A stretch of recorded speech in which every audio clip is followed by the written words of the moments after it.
কখনো পালাইনি, কিন্তু ক্লাস ফাঁকি দিয়েছি। কিছু কিছু ক্লাসে ধরো গিয়ে ওয়াশরুমে গিয়ে পালিয়ে থাকতাম।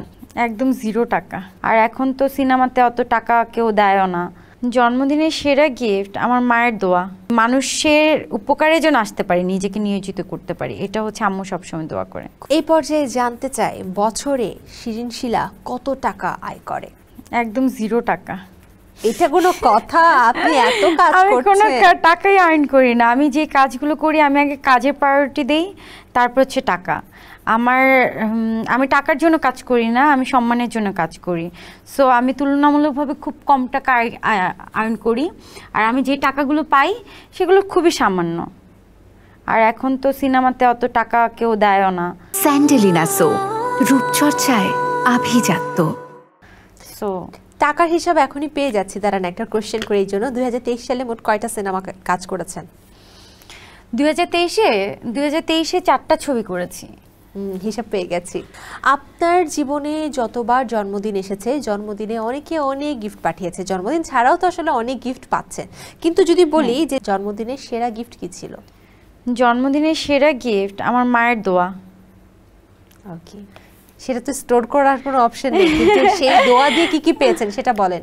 ভালো অভিনয় অবশ্যই। হ্যাঁ অবশ্যই, আম্মু আমার জন্য সবসময় দোয়া করে আমি যেন আমার মনের সব ইচ্ছেগুলো পূরণ করতে পারি, আমি যেন অনেক ভালো থাকি, সুস্থ থাকি। আর আমার আরেকটা ভালো গুণ হচ্ছে, আমি নিজেই বলি আমি গরিব দুঃখী মানুষের পাশে দাঁড়াতে পছন্দ করি। সো আম্মু আমার জন্য দোয়া করে আমি যেন সব সময় এই মানুষের উপকারে যেন আসতে পারি, নিজেকে নিয়োজিত করতে পারি, এটা হচ্ছে আম্মু সবসময় দোয়া করে। খুব সুন্দর। ট্যুর দিতে ভালোবাসেন? হ্যাঁ। ট্যুরে গেলে কোন বন্ধুকে মিস করেন? ট্যুরে গেলে বন্ধু, সব বন্ধুদের মিস করি। তো সবাইকে নিয়ে চলে যাবেন, স্পেসিফিক কোনো একজন? সবাইকে নিয়ে তো যেতে পারি না, কারণ সবার একটা ব্যস্ততা থাকে। আমি যখনই ট্যুর প্ল্যান করি, যখনই বলি চলো ট্যুরে যাব, সবাই এত ব্যস্ত থাকে আর যাওয়া হয় না। তো বিয়ে করার আগে কোন কাজটা সেরে ফেলবেন? বিয়ে করার আগে কোন কাজটা সেরে ফেলবো? বিয়ে করার আগে আমার হাতে যে কাজগুলো আছে, সিনেমাগুলো আছে, এগুলো আগে কমপ্লিট করব। তারপর দেন একদম কাজ থেকে রিলিজ হব, তারপর বিয়ের পিঁড়িতে বসবো, তারপর শেষ, ঝুট ঝামেলা শেষ। স্কুল বা কলেজ জীবনে কখনো পালিয়েছেন? প্রেম করেনি কিন্তু পালিয়েছেন তো? কখনো পালাইনি, কিন্তু ক্লাস ফাঁকি দিয়েছি। কার সাথে ফাঁকি দিয়েছেন? না, কারোর সাথে না, মানে আমার ধরো যে ইংলিশ ক্লাস বা গণিত ক্লাসটা আমার ভালো লাগে না। হ্যাঁ, সো এই ক্লাসটায় আমি এমন একটা ভান ধরতাম আমি অসুস্থ হয়ে গেছি, আমার পেটে ব্যথা বা আমি একদম মরে যাচ্ছি, মানে তখন ওয়াশরুমে গিয়ে বা আমাদের যে রেস্টরুম থাকে বা টিচার্সদের রুমে নিয়ে গিয়ে মাথায় পানি টানি দিয়ে আমাকে সুস্থ করার প্ল্যান থাকতো, তারপরে ক্লাসগুলোতে যেন আমাকে আর টিচাররা না ধরে। আপনি কি গার্লস স্কুলে পড়েছিলেন? আমি প্রথম পড়েছিলাম গার্লস বয়েজ এরকম বোথ, তারপরে না, আমি যে কয়টা পড়েছি সবগুলো গার্লস বয়েজ বোথ।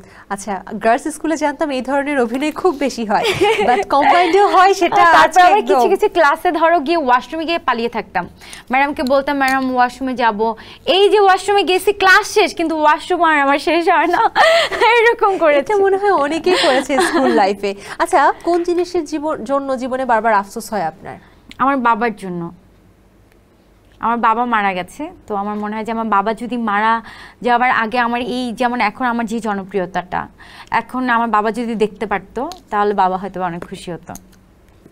আসলে আপনাকে আবারও ইমোশনাল করে দেওয়ার জন্য অনেক অনেক দুঃখিত। পরবর্তী প্রশ্নে চলে যায়। জীবনে তো অপ্রাপ্তি অনেক থাকে আমাদের, তো অপ্রাপ্তির তালিকায় কি কি রয়েছে? অপ্রাপ্তির তালিকায় একটা ন্যাশনাল অ্যাওয়ার্ড, যেটা আমি এখনো পাইনি। সো আমার বিশ্বাস আমি একজন অভিনেত্রী সেই স্বীকৃতিটা অর্জন করতে চাই। সো আমি চাই যে আমি এমন কিছু ভালো ছবি করব যেটা দিয়ে আমি জাতীয় চলচ্চিত্র পুরস্কার অর্জন করতে পারি।